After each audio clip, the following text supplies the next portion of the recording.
Hello, welcome to this video. This is our video number 3rd.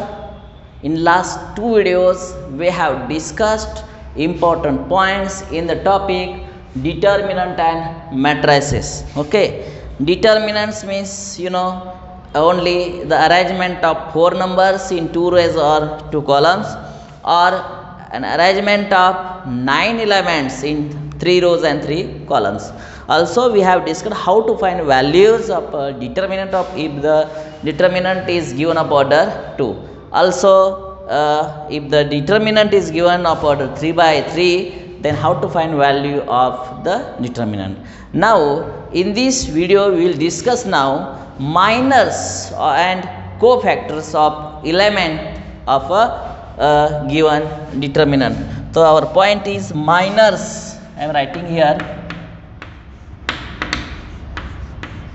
minors and cofactors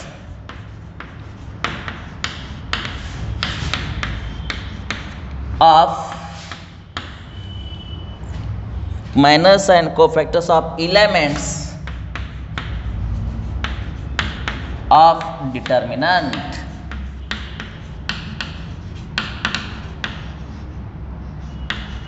This is a new point for you.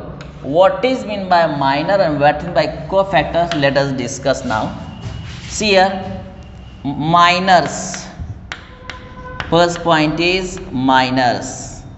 Minors of element. Minors of element is denoted by Mij. Mij. What is I? I means I represent, it is a row, and J means column. Ij is the position of element in ith row and jth column.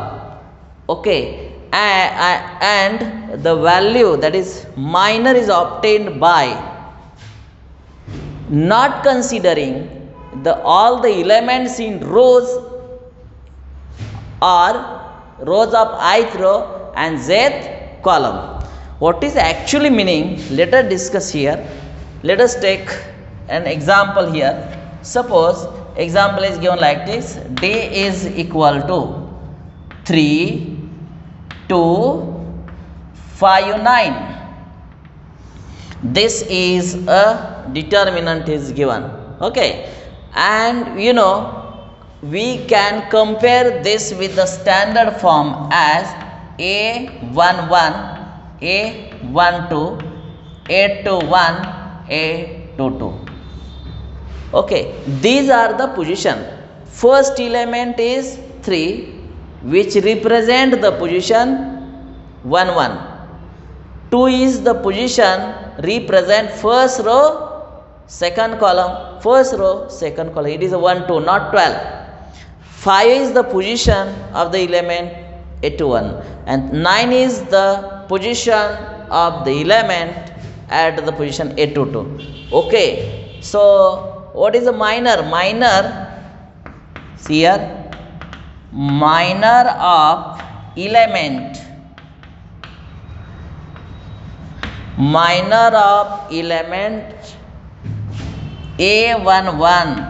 आता बघा मी काय सांगतोय, minor of element A1 आहे. A11 म्हणजे काय? या 3च्या जागेवर असणारा एलिमेंट. म्हणजेच आपण त्याला असं म्हणू शकतो, A11च्या जागेवर कोण आहे? 3 आहे. म्हणजे 3चा मायनर काय? तर काय करायचा? ही आडवी लाईन धरायची नाही, उभी लाईन धरायची नाही, राहणार कोण? 9. झालं उत्तर. म्हणजे not considering row and column, what is remaining, that element gives us minor of the given element. आता minor of element A11. A11 म्हणजे हा 3चा मायनर काय? हे आणि हे धरू नका, राहणार कोण? 9. त्यामुळे ते असं लिहिलं जातं. याचाच अर्थ minor of element 3 is equal to M11. बघा, I जे म्हणजे M11 आणि तो याचं उत्तर किती आलेलं आहे बघा बरं. ही लाईन धरू नका, ही लाईन धरलं किती आलं 9. आणि अशा रीतीनं पहिला जो इलेमेंट आहे त्याचे मायनर आपण इथं काढलेले आहेत. दुसरं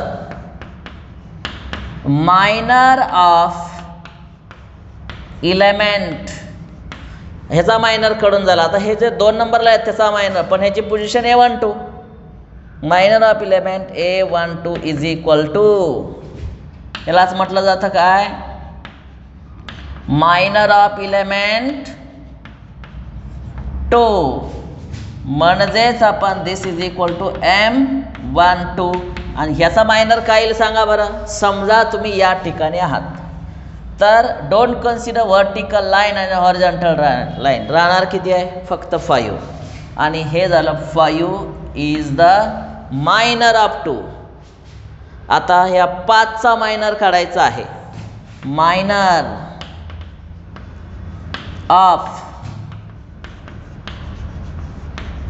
मायनर ऑफ इलेमेंट A21. हे जे 5 असलं तरी त्याला काय म्हटलं जातं, A21 ची पोझिशन आहे, कारण सेकंड रो फर्स्ट कॉलम. म्हणजेच आपण म्हणणार आहे minor of element 5 this is equal to M21. म्हणजे ही लाईन धरायची नाही, राहणार किती फक्त 2. आणि last minor of element A22. ही पोझिशन 9 जे नंबर दिसतोय त्याला A22 पोझिशन म्हणतात. This is equal to minor of element 9 is equal to M22. किती येणार बघ बरं M22. या 9चं मायनर काय, ही लाईन आहे, ही लाईन धरायची, राहणार फक्त 3. आणि अशा रीतीनं हे सगळे मायनर झाले आणि सगळे काय झाले मायनर. सगळे आत्तापर्यंत कसं लिहायचं हे तुम्हाला सांगितलेलं आहे, बरोबर आहे का. और आता हे मायनर झाल्यानंतर कोफॅक्टर्स हा एक पार्ट आहे. मायनर शोधा आणि काय शोधा, कोफॅक्टर्स. तर त्यामुळं कोफॅक्टर्स ऑफ इलेमेंट इथं लिहिलंय बघा, minors and cofactors of element. कोफॅक्टर कसं शोधायचं, कोफॅक्टर शोधण्यासाठी छोटासा फॉर्म्युला देतोय बघा. कोफॅक्टर डिनोटेड बाय CIJ. काय म्हटलं जा कोफॅक्टर CIJ. किंवा काय रेफरन्स बुकमध्ये कॅपिटल AIJ सुद्धा वापरलेलं आहे बरं का. CIJ वापरलं तरी चालेल किंवा AIJ वापरलं तरी चालेल. This is equal to C for cofactor. जसं M म्हणजे मायनर तसं C म्हणजे कोफॅक्टर. अलीकडच्या नवीन टेक्स्टबुकमध्ये CIJ वापरलेला आहे, पण अगोदरच्या रेफरन्स बुकमध्ये AIJ कॅपिटल A वापरलेलं आहे. आणि IJ म्हणजे काय बघा, हे IJ row column, IJ row column. तर इथं जे IJचा अर्थ रो आणि कॉलम. फॉर्म्युला असा आहे -1 raise to I plus J आणि इथं त्या मल्टिप्लाय बाय MIJ. आता सर्वात महत्त्वाचा हा फॉर्म्युला आहे, CET साठी सुद्धा महत्त्वाचा आहे. म्हणजे तुम्हाला कोफॅक्टर काढण्यासाठी तो फॉर्म्युला उपयोगी पडणार आहे. पण जरा फॉर्म्युलाचं जरा वैशिष्ट्य बघा. कोफॅक्टर काढायचं असेल तर फॉर्म्युलाच्या वैशिष्ट्यानुसार मायनरची गरज आहे. ज्याला मायनर काढता येतात त्यालाच कोफॅक्टर काढता येतात. हे सगळे मायनर आपण काढलेत. आणि ज्या अर्थी मायनर काढलेले आहेत त्यांचेच कोफॅक्टर्स आता मी इथं काढतो. म्हणजे इथं व्हर्टिकल लाईन लिहितो, इथं लिहितो कोफॅक्टर्स डिनोटेड बाय व्हॉट. तो फॉर्म्युला आहेच बघा, CIJ is equal to -1 raise to I plus J आणि काय इथं MIJ. आता मी काय करतो बघा, हे जे C 1 C12 C21 इथं C22 शॉर्टकट लिहिलेला आहे. सी म्हणजे कोफॅक्टर कुणाचा at the position 1 1, cofactor at the position 1 2, cofactor at the position 2 1. आणि ह्याची उत्तर पुढंच आहेत बघा. हे जे 9 असेल ना याचं उत्तर 9च लिहा. ह्याचा इथं किती 5 आहे -5 लिहा. याचं उत्तर 2 आहे -2 लिहा. इथं 3 आहे 3च लिहा. पटकन मायनस म्हणजे हे रिझल्ट्स काढून झाले. आता तुम्ही म्हणाले डायरेक्ट कुठून लिहिलं. जर तुम्ही या फॉर्म्युल्यामध्ये व्हॅल्यू पुटअप केल्या तर तुम्हाला या प्रश्नांची उत्तरं मिळू शकतात. मी तुम्हाला पहिल्याचं उत्तर डायरेक्ट 9 का लिहिलं त्याचं बघा जरा एक्सप्लेनेशन इथं देतोय. C I J equal to -1 + जे आणि काय एम आय जे. सी काय 1 1 -1 + 1 बघा. आयची किंमत 1 जेची किंमत 1 ठेवलेली आहे आणि एम 1 1. बोला -1 1 + 1 2 एम 1 1 किती आहे इथं 9 आहे बघा ते 9. -1चा स्क्वेअर काय येतो +1 आणि +1 × 9 आन्सर किती 9. हे एवढं सगळं करून 9 काढण्यापेक्षा की हाय असं 9 लिहा ना. मार्क्स कट होत नाहीत कारण आपण या सगळ्यांचा कंबाईन फॉर्म्युला इथं वरती लिहिलेला आहे. ओके. आता मग इथं 5 असताना इथं -5 का लिहिलं तर विचार करा. 5 आहे चिन्ह बदललंय आणि चिन्ह का बदलत असतं बिकॉज ऑफ दिस टर्म. बघा इथं 1 2 लिहिलंय 1 2 इथं 1 2 इथं 1 2 घ्या म्हणजे इथं 1 2 घ्या इथं 3 बघा आणि इथं 1 2 येणार आहे. M12 इथं 5 आहे. -1चा क्यूब काय येतो -1 आणि इथं 5 आणि अशा रीतीनं -5 आलं का नाही -5. मग हे सगळं करून काढण्यापेक्षा मी साधं टेक्निक सांगतो. इथं आहे ना 1 + 1 ॲडिशन करा. समसंख्या आहे ते इवन. बदल नाही म्हणजे 9चं 9च राहणार आहे. 2 आणि 1 किती आलं 3 ऑड नंबर आहे त्यामुळे इथला जो 5 आला ना चिन्ह बदलून उत्तर लिहा -5. 2 आणि 1 3 ऑड नंबर आहे. ऑड असलं की चिन्ह बदला. 2च्या ऐवजी -2. 2 आणि 2 4 इवन नंबर आहे बदल करू नका. 2 त्या 3चं 3 उत्तर लिहा. म्हणजे आत्ता आपण जे एक्झाम्पल बघतोय how to find minors and cofactors. आता हे जे सगळं एक्झाम्पल सॉल्व केलेलं आहे ते तुम्ही आता व्यवस्थित याचं लिहून घेणार आहात. तुम्ही घ्या बरं पटकन म्हणजे पुढचा पॉईंट मला क्लिअर करायला बरं. अति महत्त्वाचा पॉईंट आहे.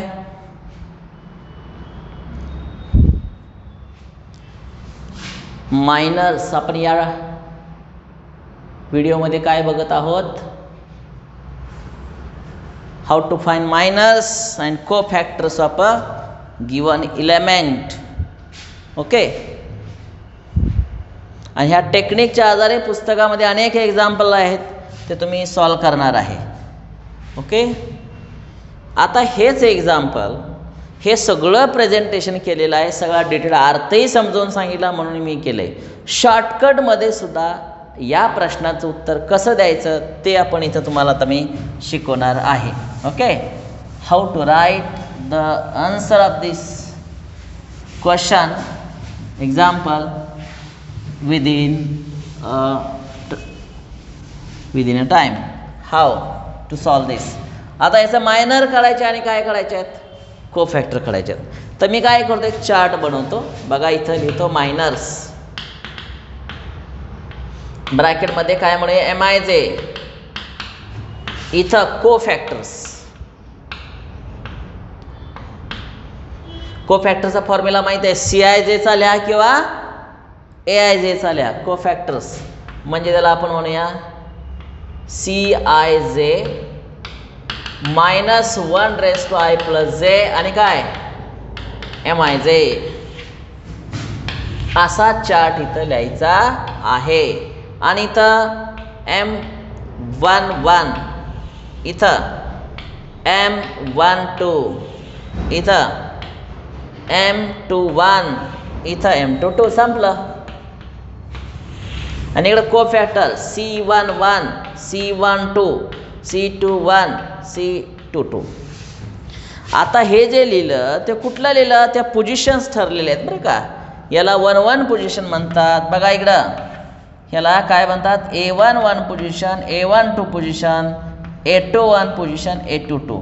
या पोझिशनला Aच्या ऐवजी M वापरलेला आहे. दिस इज इक्वल टू, पहिल्यांदा काय काढूया, मायनर काढूया. बघा कुठली पोझिशन आहे, minor of the element 1-1 position. इथं हात ठेवा, मी 3च्या जागेवर हात ठेवतो. त्यामुळे ही आडवी लाईन धरू नका, उभी लाईन धरूला, उत्तर 9. संपलं काम इथं. आता इथं काय लिहिलं आहे, AM12, minor of the element 1-2. या जागेवर जावा. ही लाईन धरू नका, उत्तर आहे 5. हे 5 लिहूया. आता minor of the element AM21 म्हणजे या जागेवरती. या 5च्या मायनर का हे आणि हे धरू नका, राहणार 2. आता minor of the element this position 9च्या जागेवरचं, 9चा मायनर काय 3. आणि एकदा का मायनर काढून झाले तर को फॅक्टर सगळ्यात सोपं आहे असं इथं लिहूया. हे 9चं 9च येणार आहे. इथं 5च्या ऐवजी -5, कारण इथं 2 आणि 1 3 ऑड नंबर आहे. इथं बघा 2 आणि 1 ते ऑड नंबर आहे, त्यामुळे 2च्या ऐवजी -2 येणार आहे. इथं 3 दिसतं आहे, इथं 3 ॲज इट इज. किती सोप्या पद्धतीनं आहे आणि सहज तुम्हाला 2 मार्क्सला असा प्रश्न विचारला जाऊ शकतो. फाइंड द मायनर्स अँड को factors of the elements of the given determinant. Okay, हे तुमचं लिहून झालेलं असेल. आता मी पुढचं एक्झाम्पल घेणार आहे, मॅट्रिक्सच घेणार आहे, डिटर्मिनंट घेणार आहे, पण ऑर्डर घेणार आहे 3/3. 3/3 असताना मायनस कसे काढायचे, को फॅक्टर्स कसे काढायचे ते आपण बघणार आहे. इथं एक्झाम्पल घेतोय, फाइंड मायनर्स अँड को फॅक्टर्स of each element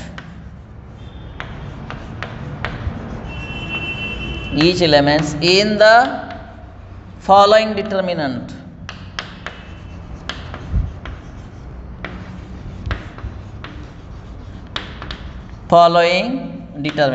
आणि डिटर्मिनंट मी इथं घेतोय, डिटर्मिनंट मधले नंबर कोणतेही असू शकतात. मी इथं घेतोय 2, 1, -1, 3, 3, 2, 1, 5. किती घेऊया आता इथं 4. वेगवेगळे नंबर मुद्दाम घेतले, कुठेतरी निगेटिव्ह घेऊया. इथं मायनस घेऊ, येस घेऊया. इथं आत्ता जे एलिमेंट दिसत आहेत त्याचे काय शोधायचे आहेत, मायनर शोधायचे आहेत आणि काय शोधायचे आहेत, को फॅक्टर शोधायचे आहेत. ओके, आता एकूण इलेमेंट किती आहेत बघा बरं, 9 इलेमेंट आहेत. 9. मग 9 जे इलेमेंट दिसत आहेत त्या सगळ्यांचे मायनर्स 9 येणार आहेत, को फॅक्टरसुद्धा 9 येणार आहेत. तर मी इथून सुरुवात करतोय. आपण शॉर्टकट पद्धतीनं जाणार आहोत बरं का. पहिल्यांदा इथं येतो minors, denoted by MIJ. Minus denoted by काय, MIJ. आणि इकडं को फॅक्टर्स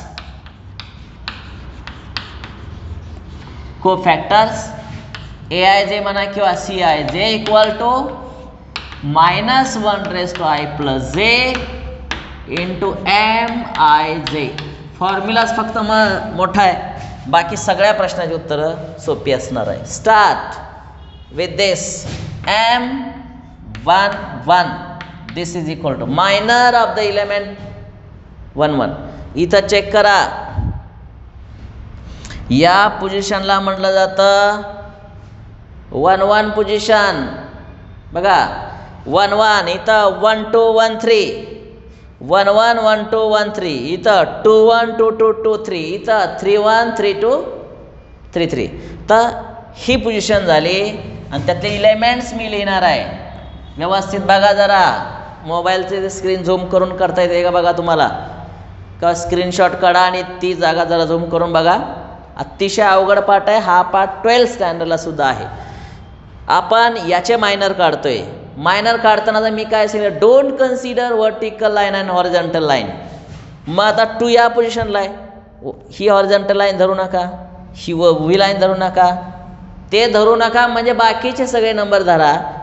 3 2 5 4 3 2 5 4 बरोबर का. मायनर अजून काढलेला नाही, पण मायनर काढण्याचं टेक्निक तरी मी सांगितलं तुम्हाला. ही तर मी आडवी लाईन ओढतो, इथं पहिल्या एलिमेंटचा मायनर अजून काढणार आहे, जागा शिल्लक आहे बघा. एक काढून दाखवतो. मला सांगा मायनर काढणं म्हणजेच काय केलं, how to find minor. Minor एखाद्या एलिमेंटचा मायनर काढण्यासाठी तुम्ही डेफिनेशन पुस्तकात वाचून बघा, समजलं तर चांगलीच गोष्ट आहे, पण मी सांगतो त्या पद्धतीने. मला how to find minor, it is the value of determinant. डिटर्मिनंटच्या व्हॅल्यूला म्हटलं जातं मायनर. डिटर्मिनंट काढलायच की त्याची व्हॅल्यू कोणी काढायची, काढा ना. कशी काढणार, इथं पहिल्यांदा असा गुणा 3 चौक 12 मायनस 5 दुने 10, किती उत्तर आलं 2. संपलं, हा झाला मायनर. इथं लिहितो अशा रीतीनं M11 इट इज 2 फिनिश्ड. आणि एकदा का मायनर झाला तर को फॅक्टर ह्या फॉर्म्युलानुसार काढाय भरपूर वेळ लागणार आहे. को फॅक्टर C11 एमच्या जागा फक्त C वापरा. 1 1 इक्वल 2चं 2च लिहा, -2 म्हणू नका, कारण 1 + 1 2 इव्हन नंबर आहे, त्यामुळे इथं बदल येणार नाही. तुम्ही डायरेक्ट लिहिलं तरी तेच उत्तर, फॉर्म्युला काढलं तरी उत्तर तेच. एकूण एलिमेंट इथं आहेत किती हो, 9 एलिमेंट आहेत. आत्ताशी तुम्ही रो नंबर पहिल्याचा हा एलिमेंट घेता. कसंही मनाला वाटेल तिथं कुठल्याही एलिमेंटचं काढत बसायचं नाही मायनर को फॅक्टर. जागा बदला, इथं जावा. ही पोझिशन काय, फर्स्ट रो आहे, सेकंड कॉलम आहे, त्यामुळं M12 त्याची इथं माहिती येणार आहे. बरोबर का. आता बोर्डवरती जेवढं पॉसिबल आहे तेवढ्या एलिमेंटची मी इथं मायनर काढणार आहेत. जर बोर्डवरती एखादा पार्ट बसला नाही तर ते ॲज अ होमवर्क म्हणून तुम्ही करणार आहात. आता M12 कुठं आलं आहे बघा बरं, ही जागा बदला, या जागेवर गेलेला आहात. इथं बघा जरा 1 2 first row second column, first row second column. Don't consider horizontal line आणि व्हर्टिकल लाईन. म्हणजे राहणार काय 3 2 -1 4. इथं लिहितो 3 2 -1 4. बघा 3 2 -1 4. व्हॅल्यू काढूया. डिटर्मिनंट आहे 4 3 12 मायनस, हा मायनस कुठला फॉर्म्युलामध्ये असतो म्हणून पुन्हा ह्याचा प्रॉडक्ट मायनसच येते. It is a -2.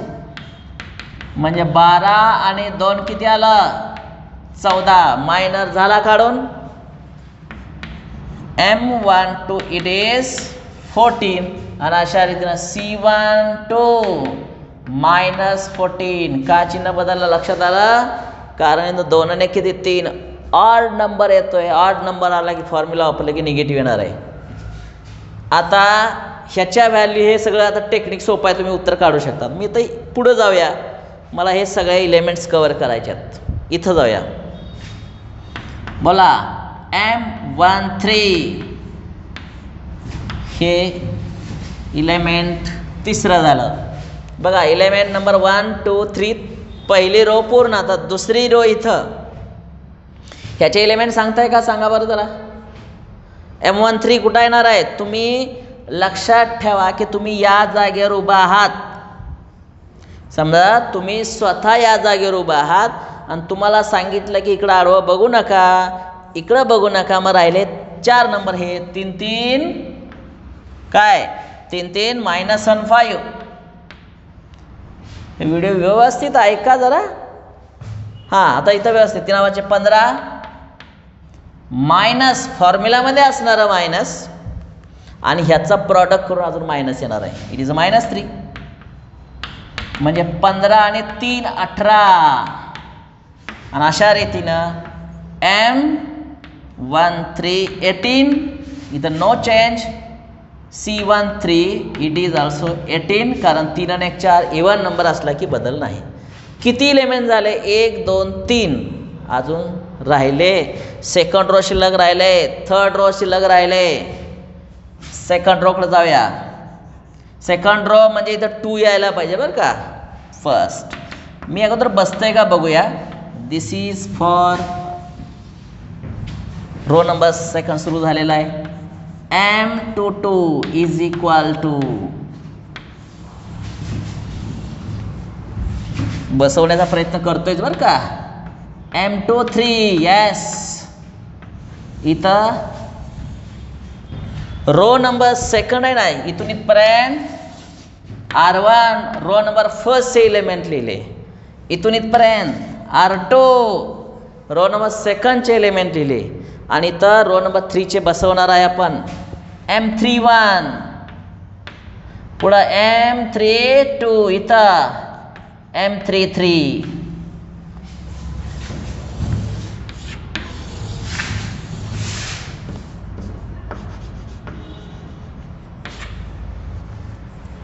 Okay.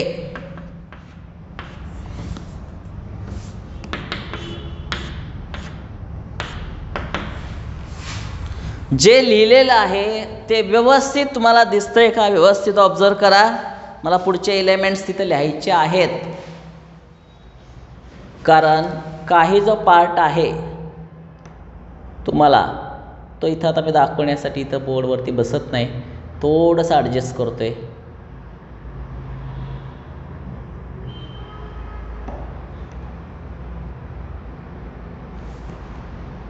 Okay. मी पटकन, मला तुम्ही काय करा, इथले एलिमेंट्स मला सांगणार आहे ॲट दिस पोझिशन. सांगा बरं. M21 या 3च्या जागेवर या. बघा 2 सेकंड रो फर्स्ट कॉलम. हिरो आणि हिरो धरू नका. राहणार 1 - 1 5 4. एलिमेंट कसं लिहिलंय व्यवस्थित समजावून घ्या. 2 1 दिस इज 2 पोझिशन फर्स्ट कॉलम. 1 - 1 5 4 हे लिहिलेलं आहे. आता M22 पोझिशन कुठं येणार आहे? बघा या जागेवर, या 3च्या जागे. समजा तुम्ही 3च्या जागेवर उभा आहात. वर्टिकल हॉरिझॉन्टल लाईन धरू नका. राहणार 2 - 1 -1 4. येस. आता जागा बदला. इथं M23 पोझिशन ती कुठं येईल बघा बरं, या जागेवर. ही लाईन धरू नका. 2 1 -1 5. ओके. आता पुढचा रो नंबर 3साठी आपण प्रयत्न करणार आहे बरं का. इथं जरा व्यवस्थित लिहिण्याचा प्रयत्न करूया, कारण जागा जरी अपुरी असली तरी याचा विलाज नाही आहे. M31 इथं, M32 इथं, M33.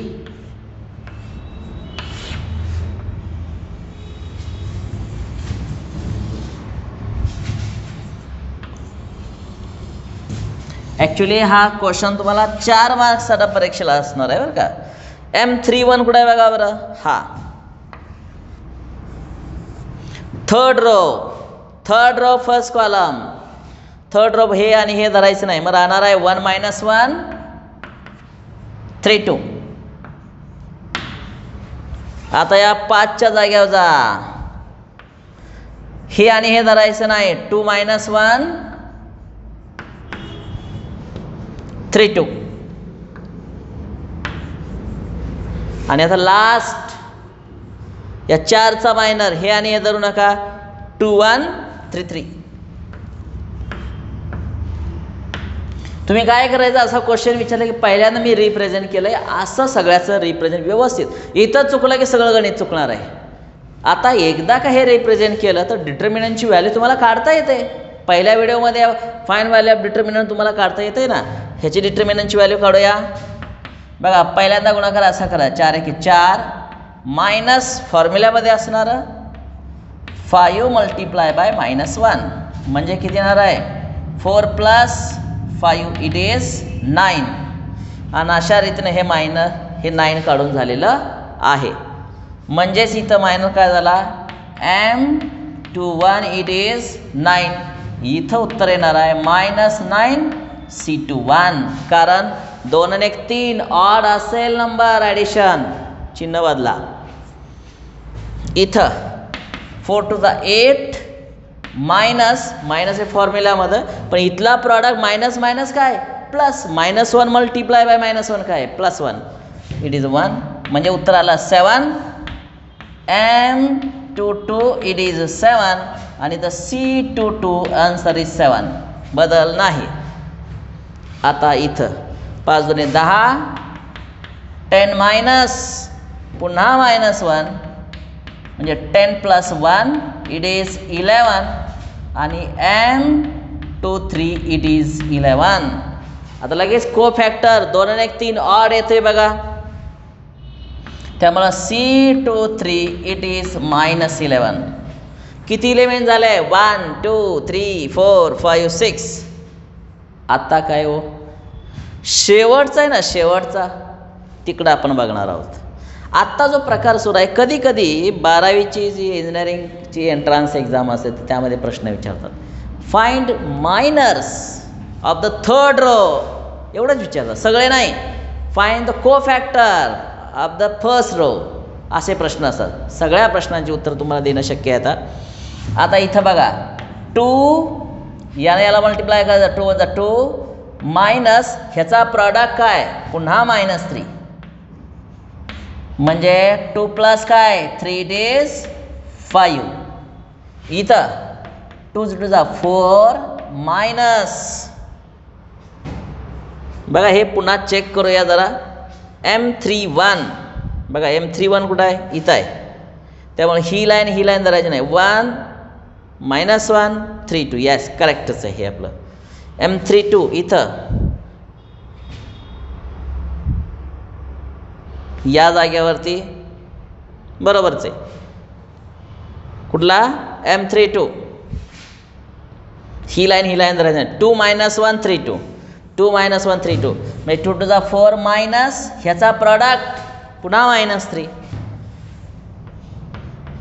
म्हणजे किती येणार आहे 7 येणार आहे. वजा वजा अधिक येईल 3 + 4 + 3 इट इज 7 आणि लास्ट 6 - 3 इट इज 3. सगळे मायनर काढून झालेत. को फॅक्टर आता इथं डायरेक्ट लिहिलं पाहिजे C31 C32 C33. इथं किती आहे 5 5च्या ऐवजी इथं 5च लिहिलं पाहिजे 7 म्हणजे इथं म्हणूया आपण M315 M327 M333 आलेलं आहे.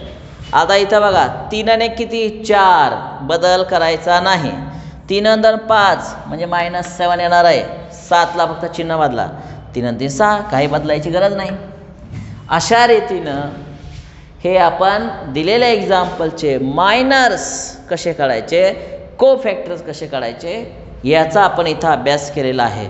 तुमची एक्झाम कोणतीही असो या टाईपचे प्रश्न हमखास विचारले जातात.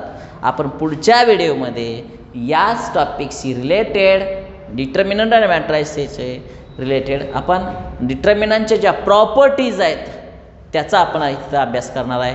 पुढचा व्हिडिओ जरूर पहा आणि आत्ताचा व्हिडिओ ज्यांना समजलेला नाही ते पुन्हा हा व्हिडिओ पुन्हा बारकाईनं बघा समजावून घ्या आणि या टाईपचे एक्झाम्पल पुस्तकामध्ये भरपूर आहेत ती सोडवण्याचा प्रयत्न करा. Thank you very much.